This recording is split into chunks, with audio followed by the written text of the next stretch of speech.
प्रतापगढ़ विश्वनाथगंज के railway crossing के पास स्थित निमरी भवानी धाम में चल रही रामकथा संस्कार यज्ञ में अंतिम दिन महाप्रसाद का वितरण हुआ। पूर्व मंत्री राजेंद्र प्रताप उर्फ मोती सिंह के बेटे नंदन सिंह भी कथा में पहुंचे।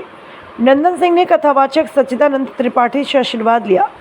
आयोजक अजय प्रताप सिंह ने रामकथा संस्कार यज्ञ के उद्देश्य के बारे में नंदन सिंह को बताया। आयोजक अजय प्रताप सिंह रिंटू ने बताया कि रामकथा का उद्देश्य था कि बच्चों में संस्कार की भावना जागृत हो। बच्चों को प्लास्टिक से होने वाले नुकसान के बारे में बताया, साथ ही पौधारोपण का महत्व भी समझाया। भक्तों को देर शाम तक महाप्रसाद, हलवा, पूड़ी व सब्जी बांटा गया। बीच बीच में भक्त जयकारे लगाते रहे। ये कार्यक्रम निमरी भवानी धाम पर उनके आंचल में और इस विशाल काय बरगद देव के छांव में रह करके हम सब ने मिल करके, हमारे पूरे ग्रामवासियों ने, हमारे साथियों ने, हमारे रिश्तेदारों ने, चाहे वो यहाँ पर हो, प्रदेश में हो, चाहे देश में हो, चाहे विदेश में हो, सब ने मिल करके एक संकल्प लिया है कि हम सब लोग राम कथा के माध्यम से संस्कार यज्ञ करेंगे। संस्कार यज्ञ में हम लोगों का उद्देश्य है कि राम कथा तो बहुत हो रही है, लेकिन बच्चों में संस्कार नहीं आ पा रहा है। हमारा पूरा उद्देश्य इस प्रथम सोपान का यही है कि हमारा बच्चा घर का संस्कारवान हो जाए, चरित्रवान हो जाए, अनुशासित हो जाए। उसी कड़ी में आज प्रथम सोपान हम लोगों ने प्रारंभ किया। इस कार्यक्रम को सफल बनाने के लिए हमारे यहाँ हमने जो कथावाचक, राष्ट्रवादी कथावाचक पंडित सच्चिदानंद त्रिपाठी जी वाराणसी से पधारे हैं, वो इस कार्यक्रम को सफल बनाने में बहुत उनकी मैं कितनी उनके श्री चरणों को कोट को नमन करता हूँ, चरण करता हूँ। उन्होंने पूरा प्रयास किया हमारे इस संकल्प को पूरा करने में। इस संकल्प में हम सब लोगों ने मिल करके सभी बच्चों के साथ में गौशाला में गए। गौशाला में हम लोगों ने पूजन किया, उनको भोग लगाया। वहाँ पर उनकी छाया की व्यवस्था के लिए पौधारोपण किया, बरगद का, पीपल का, नीम का, पाकड़ का।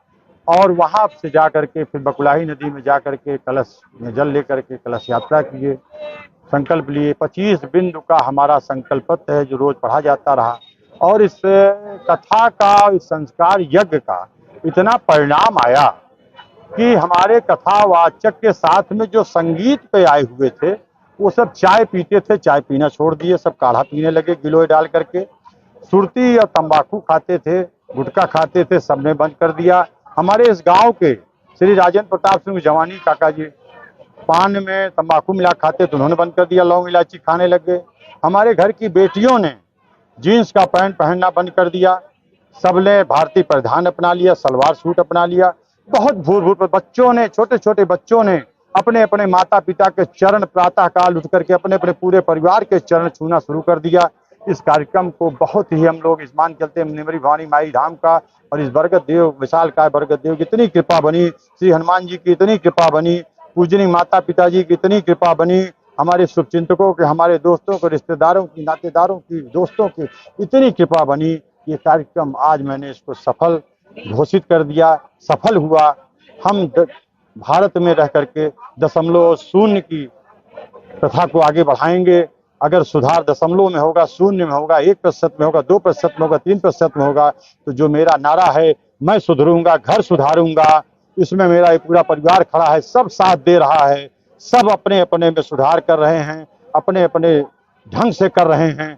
मैंने आप सब देखिए हमारे बच्चों में, हमारे आगे की रणनीति ये है कि ये संस्कार यज्ञ का प्रथम सोपान आज समाप्त हुआ है। फरवरी में यहीं बगल में अंतपुर गांव में माता काली मंदिर पे इस संस्कार यज्ञ का 1 फरवरी से लेकर के 9 दिवसीय कार्यक्रम फिर चलेगा। और मैं हनुमान जी से प्रार्थना करूंगा, अपने माता पिता के श्री चरणों से मैं जाकर के प्रार्थना करूंगा कि इतनी हमको शक्ति मिले, इतना हमको संकट मिले, इतने हमारे साथी इस कार्यक्रम में जुड़े, इतने लोग जुड़े कि ये कार्यक्रम प्रतापगढ़, पूरे प्रतापगढ़ में ही न चले, अनवरत पूरे प्रदेश में चले, जिससे कि बच्चों में संस्कार आ जाए, बच्चा चरित्रवान हो जाए, बच्चा अनुशासित हो जाए, तो हमारा भारतीय सभ्यता, संस्कृत सुधर जाएगी, सनातन धर्म की जो है जय जयकारा हो जाएगी। सनातन धर्म सबके घर में आ जाएगा, सभी के घर में, सभी के अंदर देवत्व आ जाएगा। माननीय प्रधानमंत्री जी का जो मंत्र है, जो उनकी विचार, नागरिक देवो भवा, ये नागरिक देवो भव चरितार्थ हो जाएगी। नहीं तो हम सब कहते रहेंगे नागरिक देवो भव। अगर इनको हम लोटा बाल्टी दे करके शुद्ध न किए होते, आंवला और गिलोय गुड़ चना फल का भोग न लगाए होते, तो ये सब परिवर्तन जो यहाँ पर हुआ है न होता। मैं भी सबसे हाथ जोड़ करके पूरे प्रदेशवासियों से, पूरे देशवासियों से विनम्र निवेदन करता हूँ कि राम कथा तो कराइए, लेकिन संस्कार यज्ञ कराइए। उसमें धन का दुरुपयोग मत कीजिए, धन का सदुपयोग कीजिए। अच्छे से अच्छा सबको प्रसाद बांटिए, शुद्धता कीजिए। आज भंडारा आप देख रहे हैं, सारी पूरी देसी घी में बनी हुई है, मूंग का हलवा देसी घी में बना हुआ है, सब शुद्धता। हरे पत्तल में, कुल्हड़ मिट्टी के कुल्हड़ में पानी सब पी रहे हैं, स्टील के पात्र में पानी पी रहे हैं। कहीं भी किसी भी प्रकार का हमने ये ऐसा नहीं देखा। भूले चुके अनजाने में इतनी चुकी कुरीतियां फैल गई हैं, हम उससे भी दूर नहीं हट सकते हैं।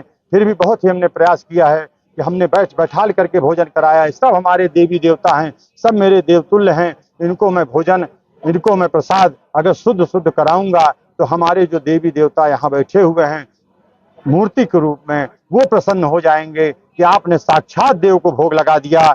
हमको लगाओ या ना लगाओ, अपने माता पिता को लगाओ, अपने परिवार को लगाओ, अपने ग्रामवासियों को लगाओ, अपने समाज के लोगों को लगाओ। यही मेरा उद्देश्य है, यही मेरा कहना है।